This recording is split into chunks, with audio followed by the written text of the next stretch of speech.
ماریا اور دوسرے افسانے۔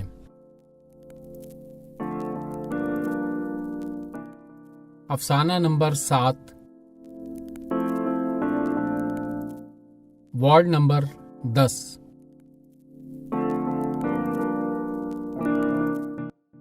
اقبال اور میں بچپن کے دوست تھے۔ ایک ہی محلے میں سالوں ساتھ رہنے کے باعث ہم نے ایک ہی اسکول میں تعلیم پائی اور ایک ہی ٹیم میں کرکٹ کھیلی۔ حالانکہ بعض لوگ ہمارے درمیان گہری دوستی پر اس لیے بھی حیران ہوتے کہ ہمارے مسالک مختلف۔ اقبال احمدی تھا اور میں شیعہ۔ ہم پورا سال اکثر شامیں ساتھ گزارا کرتے، سوائے محرم کے، جب میں مجالس میں مصروف ہوتا، یا اس ایک سال کہ جب اقبال جلسہ سالانہ میں شرکت کے لیے کچھ دنوں کے لیے ربوہ گیا۔ جب اقبال واپس آیا تو اس نے ربوہ کی اتنی تعریفیں کی، مجھے لگا کہ اگر دنیا میں کہیں جنت ہے تو وہ ربوہ ہی میں ہے۔ ہماری دوستی کی ایک خاص بات یہ بھی تھی کہ ہمارے درمیان کبھی لڑائی نہ ہوئی، جو کہ یقیناً ایک غیر معمولی بات تھی، اس لیے کہ محلے میں میرے اور بھی دوست تھے جن سے کبھی کبھی میری کھٹ پٹ ہو جایا کرتی تھی، لیکن کچھ دن بعد ان سے پھر دوستی ہو جاتی۔ مگر مجھے یاد نہیں کہ اقبال سے میری کبھی لڑائی ہوئی ہو۔ اس کی وجہ سوائے اس کے اور کوئی نہ تھی کہ اقبال کبھی کسی سے نہیں لڑتا تھا۔ جب وہ دیکھتا کہ معاملہ کچھ گڑبڑ ہے تو خاموشی سے اپنے گھر چلا جاتا۔ شروع میں تو میں سمجھتا تھا کہ اقبال ایک انتہائی ڈرپوک لڑکا ہے جو پٹائی کے ڈر سے گھر میں چھپ جاتا ہے، لیکن بعد میں جب مجھے اس کی دل کی بیماری کے بارے میں پتہ چلا تو مجھے اپنے آپ پر غصہ اور اس پر بڑا ترس آیا۔ اقبال کو بچپن ہی سے دل کی تکلیف تھی۔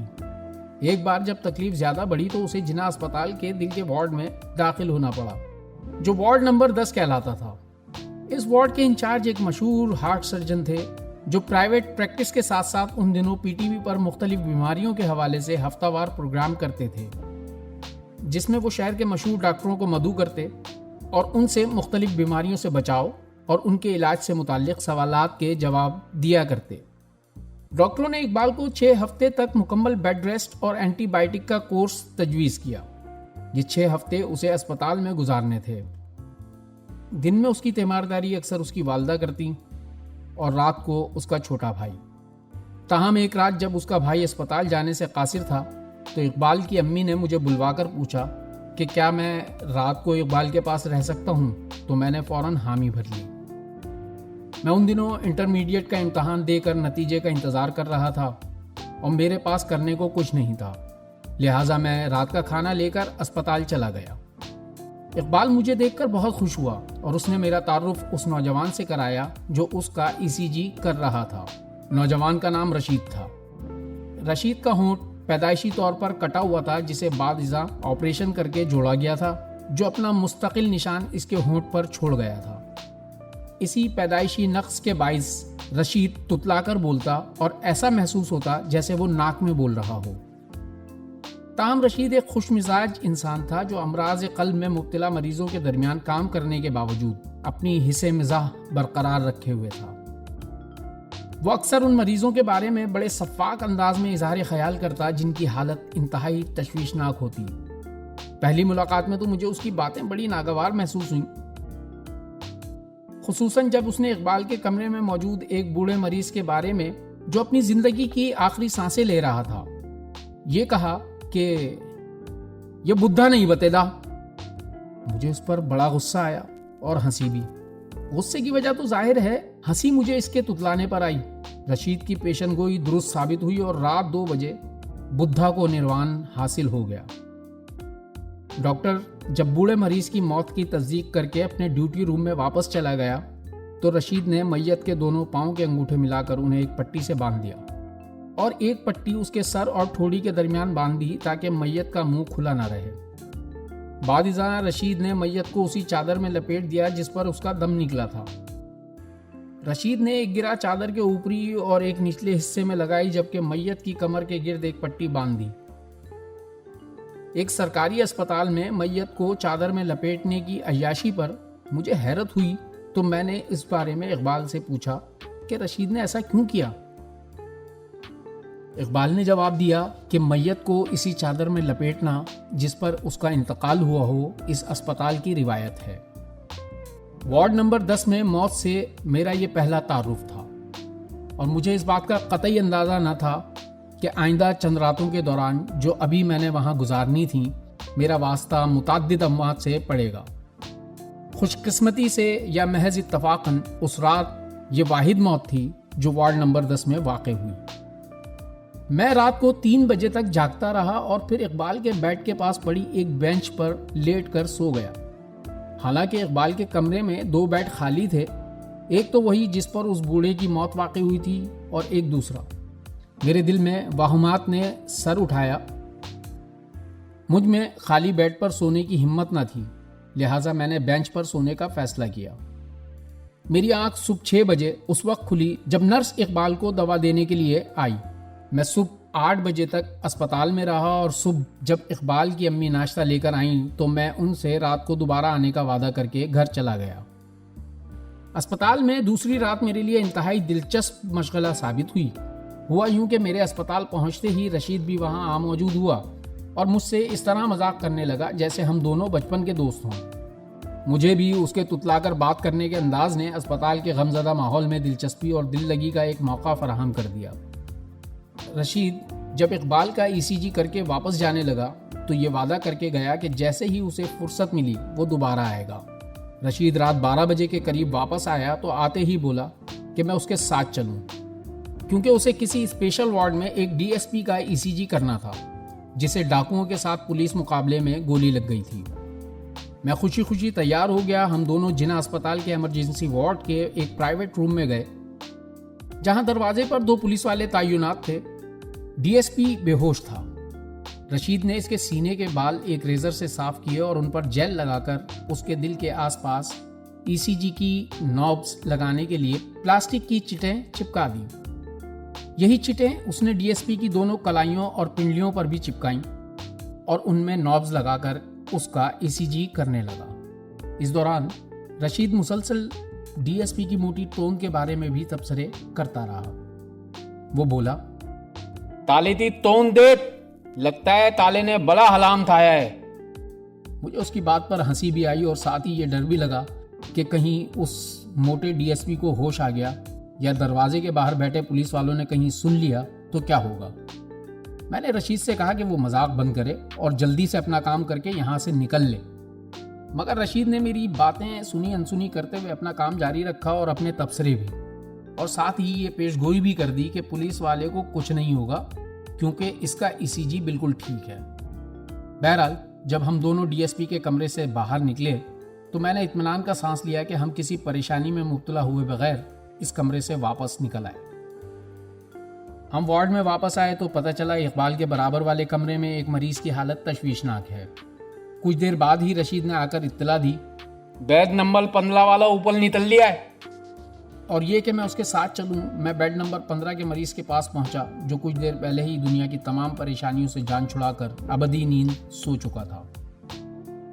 رشید نے ایک پٹی میرے ہاتھ میں دیتے ہوئے کہا کہ میں میت کے انگوٹھے باندھ دوں، اور خود اس نے میت کے سر اور ٹھوڑی کے گرد پٹی باندھ دی۔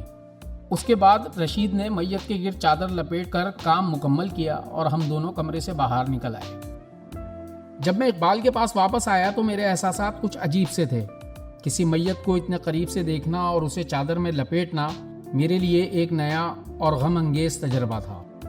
رشید نے میری کیفیت محسوس کر لی۔ مجھے خوش کرنے کے لیے اس نے ایک بار اپنے مخصوص انداز میں گفتگو شروع کر دی اور میں اس کی بے سروپا باتوں سے محظوظ ہوتا رہا۔ اس رات کے بعد میں نے جتنی راتیں اسپتال میں گزاریں ان میں اکثر رشید نے اور میں نے کئی مریضوں کو انہی چادروں میں باندھا جن پر ان کا دم نکلا تھا۔ اگلی رات جب میں اسپتال پہنچا تو اقبال کے کمرے میں ایک نیا مریض موجود تھا جس کی رنگت کالی اور جسم موٹا تھا۔ مریض کے آکسیجن لگی ہوئی تھی اور وہ گہری نیند سو رہا تھا۔ اس کے آس پاس کوئی تیماردار موجود نہ تھا۔ اقبال کو کھانا دینے کے بعد میں نے اس سے مریض کے بارے میں پوچھا تو اس نے بتایا کہ مریض کا ایک بھائی دن میں اسے اسپتال چھوڑ گیا ہے۔ ابھی ہم یہ بات کر ہی رہے تھے کہ مریض بیدار ہو گیا۔ بیدار ہوتے ہی وہ اٹھ کر بستر پر بیٹھ گیا اور اس نے اپنی ناک میں لگی آکسیجن کی نلکی نکال دی۔ اس نے گردن گھما کر کمرے کا جائزہ لیا اور پھر اقبال سے مخاطب ہو کر بولا، بھائی مجھے بڑی بھوک لگی ہے، کچھ کھانے کو مل جائے گا؟ اقبال نے پہلے میری طرف دیکھا اور پھر مریض سے بولا، اگر آپ تھوڑی دیر پہلے جاگ جاتے تو ہمارے ساتھ ہی کھانا کھا لیتے، لیکن اب تو کھانا ختم ہو چکا ہے اور رات بھی زیادہ ہو چکی ہے، لہٰذا کھانا باہر سے ملنا بھی مشکل ہے۔ اچھا کوئی بات نہیں، مریض بے بسی سے بولا۔ مجھ سے اس کی یہ بے بسی دیکھی نہ گئی، میں فوراً کھڑا ہو گیا اور بولا، میں ڈیوٹی روم جا کر پتہ کرتا ہوں، شاید وہاں سے کچھ مل جائے۔ ڈیوٹی روم میں ایک جونیئر ڈاکٹر اور ایک نرس موجود تھی۔ ڈاکٹر ایک کتاب پڑھنے میں جبکہ نرس بنائی میں مصروف تھی۔ میں نے ڈاکٹر کو مخاطب کیا اور کہا، ڈاکٹر صاحب، وارڈ میں آج داخل ہونے والا نیا مریض کھانا مانگ رہا ہے۔ مگر کیا اسے کھانا کھانے کی اجازت ہے؟ ڈاکٹر نے الٹا مجھ سے سوال کر ڈالا۔ میں ڈاکٹر کے اس غیر متوقع سوال سے گڑبڑا گیا اور میرے منہ سے بس یہی نکل سکا کہ جی پتہ نہیں۔ اچھا ایسا کرو، جا کے مریض کی فائل لے کر آؤ۔ ڈاکٹر نے مجھ سے ایسے کہا جیسے میں اس اسپتال میں بطور وارڈ بوائے ملازم ہوں۔ مجھے عجیب تو لگا، لیکن میں نے جی اچھا کہا اور مریض کی فائل لینے چلا گیا، کیونکہ مجھے علم تھا کہ مریضوں کی فائلیں ان کے بستر کے پائنتی لٹکی ہوتی ہیں۔ میں نے فائل لا کر ڈاکٹر کے سامنے رکھ دی۔ اس نے فائل کھولی، ایک صفحہ پلٹا اور 1-1.5 منٹ فائل پڑھ کر بولا، اس کا کھانا تو بند ہے، یہ صرف مرغی کا سوپ یا جوس وغیرہ پی سکتا ہے۔ صبح اس کے مزید ٹیسٹ ہونے ہیں، جس کے بعد ہی پتہ چلے گا کہ آیا یہ عام چیزیں کھا سکتا ہے یا نہیں۔ یہ کہہ کر ڈاکٹر نے فائل میری طرف بڑھا دی۔ میں نے ڈاکٹر کو جواب دیے بغیر فائل اس کے ہاتھ سے لے لی اور مریض کے پاس واپس آ گیا اور اسے وہی بتا دیا جو ڈاکٹر نے کہا تھا، اور فائل واپس ٹانگ دی۔ یار ذرا دیکھنا اس کیبنٹ میں کیا ہے، مریض بستر کے ساتھ رکھی کیبنٹ کی طرف اشارہ کرتے ہوئے بولا۔ میں نے کیبنٹ کھول کے دیکھا تو اس کے اندر صرف ایک مرجھایا ہوا آم پڑا تھا۔ میں نے آم ہاتھ میں لے کر اسے دکھاتے ہوئے کہا، یہاں تو بس یہ ایک آم پڑا ہے، یار یہی دے دو۔ اس نے کہا اور میرے ہاتھ سے آم لے لیا۔ میں آم اس کے حوالے کر کے واپس اپنی بینچ پر بیٹھ گیا۔ ابھی مجھے بیٹھے تھوڑی ہی دیر ہوئی ہوگی کہ مجھے پھر مریض کی آواز آئی، مجھے گرمی لگ رہی ہے۔ میرے دل میں آئی کہ کہوں تو پھر میں کیا کروں، لیکن میں خاموش ہو رہا اور اقبال کی طرف دیکھ کر مسکرا دیا۔ میں بھی اقبال کی طرف دیکھ ہی رہا تھا کہ مجھے مریض کے بستر سے اترنے کی آواز آئی۔ میں نے پلٹ کر دیکھا تو وہ ایک ہاتھ سے آکسیجن کا سلنڈر تھامے کمرے سے باہر جا رہا تھا۔ ارے بھائی کہاں چل دیے؟ میں نے پوچھا۔ یہاں مجھے گرمی لگ رہی ہے، میں باہر جا رہا ہوں، اس نے کہا اور سلنڈر کو لیے ہوئے کمرے کے باہر کوریڈور میں پڑے ہوئے ایک خالی بستر پر جا کر لیٹ گیا۔ رات کافی ہو چکی تھی اور مجھے نیند آ رہی تھی، لہٰذا میں بھی بینچ پر لیٹ گیا اور سبرنگ پڑھنے لگا۔ تھوڑی دیر بعد جب میری آنکھیں نیند سے بوجھل ہو گئیں تو میں نے ڈائجسٹ بند کی اور سو گیا۔ اللہ صبح میری آنکھ کسی کے چیخنے کی آواز سے کھلی۔ میں نے گھبرا کر ادھر ادھر دیکھا مگر کمرے میں سوائے میرے اور اقبال کے کوئی نہ تھا۔ آوازیں کمرے کے باہر سے آ رہی تھیں۔ قسم قرآن کی، میں مرا، میں نہیں بچنے کا، یا اللہ میں مرا۔ میں اپنی بینچ سے اٹھا اور کمرے کے باہر گیا تو دیکھا کہ رشید اسی رات والے مریض کا ECG کر رہا ہے اور مریض مسلسل چلا رہا تھا۔ میں کمرے میں واپس آ گیا اور اقبال کے پاس بیٹھ گیا جو مجھ سے پہلے سے جاگ رہا تھا۔ ابھی میں اور اقبال مریض کے متعلق بات کر ہی رہے تھے کہ رشید بھی میرے پاس آ کے بیٹھ گیا اور بولا، یہ تالا نہیں بتے دا۔ ابے ایسے تو نہ بول، میں نے رشید کو سرزنش کی۔ ابے تو کیا تلوں، وہ تالا تباتے تلانتی تت میں تا تل تیل ہے تے میں نہیں بتوں گا، کبھی تو سنجیدہ ہو جائے کر۔ اچھا یہ بتا کوئی بڑا ڈاکٹر بھی آیا اسے دیکھنے یا نہیں؟ میں نے سنجیدگی سے پوچھا۔ بھلے ڈاکٹر صاحب بعد میں تو آ جائیں، مدد ابھی اسے دیتے نہیں آئے۔ رشید نے اپنا جملہ ابھی مکمل ہی کیا تھا کہ ایک نرس اسے بلانے آ گئی۔ رشید فوراً نرس کے ساتھ چلا گیا۔ میں بھی رشید کے پیچھے چلا، مگر باہر جا کر میں نے دیکھا مریض کی حالت بگڑنے کے باعث وارڈ میں ایمرجنسی ڈکلیئر کی جا چکی تھی اور بیک وقت 2-3 ڈاکٹرز مریض کے گرد جمع تھے۔ مریض نے چلانا بند کر دیا تھا۔ ڈاکٹر نے رشید کو مریض کے بستر کے گرد سفید پردہ لگانے کا اشارہ کیا تاکہ دیگر افراد یہ نہ دیکھ سکیں کہ پردے کے پیچھے کیا ہو رہا ہے۔ خالی پیٹ میرا جی متلانے لگا تو میں ٹہلتا ہوا وارڈ کے داخلی دروازے کی طرف چلا گیا۔ جیسے ہی میں دروازے کے پاس پہنچا مجھے ایک لہیم شہیم سانبلی عورت نظر آئی جو کالا برقع پہنی ہوئی تھی۔ برقعے کا صرف اوپر کا ایک بٹن لگا ہوا تھا جبکہ اس نے نقاب الٹا ہوا تھا۔ اس کی گود میں ایک بچہ تھا جس کی عمر بمشکل 1 سال ہوگی. بچے کی جس نے صرف قمیص پہنی ہوئی تھی ابھی ختنہ بھی نہیں ہوئی تھی. عورت دوسرے ہاتھ سے ایک لڑکے کا ہاتھ تھامے ہوئی تھی جس کی عمر تقریباً 3 یا 4 سال ہوگی. لڑکا ننگے پاؤں تھا لیکن اس نے آدھی آستین کی قمیض اور نیکر پہن رکھا تھا. اے بھائی، کیا میرا گھر والا اس وارڈ میں ہے؟ عورت نے مجھ سے پوچھا. کون ہے آپ کا گھر والا؟ عبد المجید، وہ کل داخل ہوا ہے یہاں. میں سمجھ گیا کہ یہ اسی مریض کی بیوی ہے جو کل اقبال کے کمرے میں داخل ہوا تھا. مجھے اس پر بڑا غصہ آیا. میں نے سخت ناگوار لہجے میں کہا، تمہیں اب خیال آ رہا ہے اپنے گھر والے کا؟ تم کیسی بیوی ہو؟ وہ رات بھر یہاں بھوکا پیاسا پڑا رہا اور تم نے اس کی خبر تک نہ لی. بھائی قسم اللہ پاک کی، مجھے تو پتہ بھی نہیں تھا.